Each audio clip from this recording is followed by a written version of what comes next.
Hey guys, welcome back to Digital Decoded. Today we're going to be talking about the essential steps your business or marketing team needs to take to effectively select, configure, and use a marketing automation platform.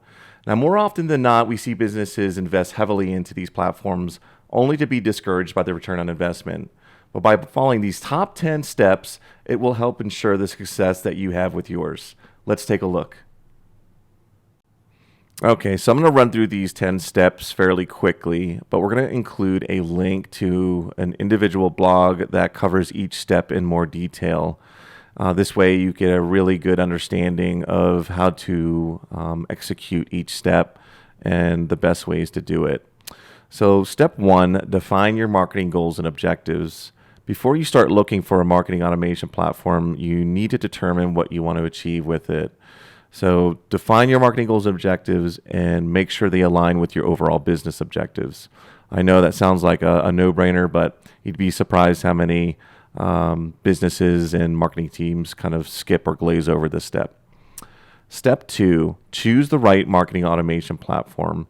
Do your research and select a platform that meets your needs and aligns with the goals you defined in step one.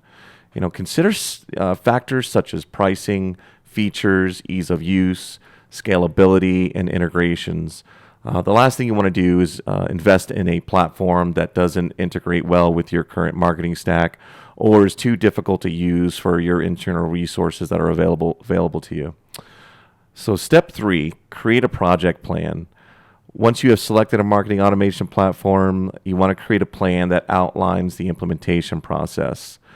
This plan should include milestones, timelines, and responsibilities.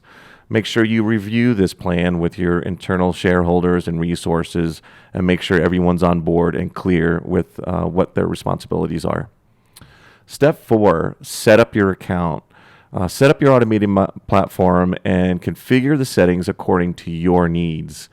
This may include setting up email templates, landing page templates, lead scoring rules, and workflows.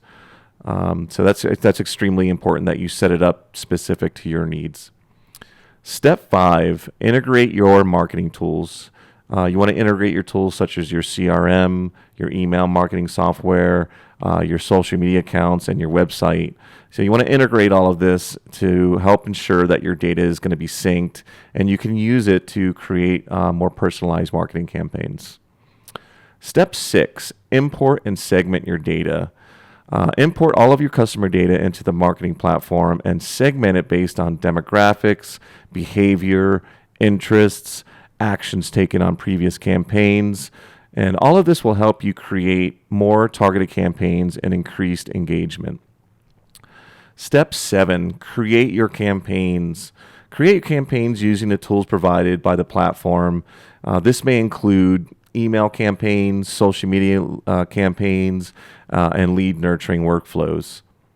Step eight, test and optimize. So this kind of goes with just about every type of marketing campaign you run, whether it's on an automated marketing platform or not.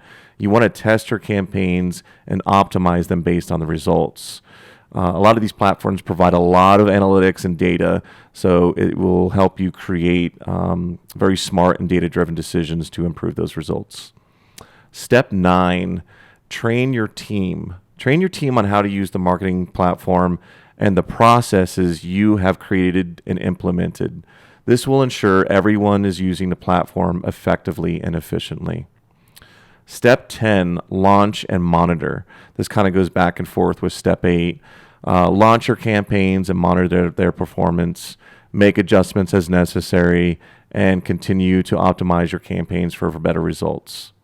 So by following these steps, you can really successfully implement a marketing automation platform and start seeing the benefits of increased efficiency, personalized campaigns, and overall improved ROI. I hope you found this video helpful. If you have any questions or comments, leave those in the comments section below.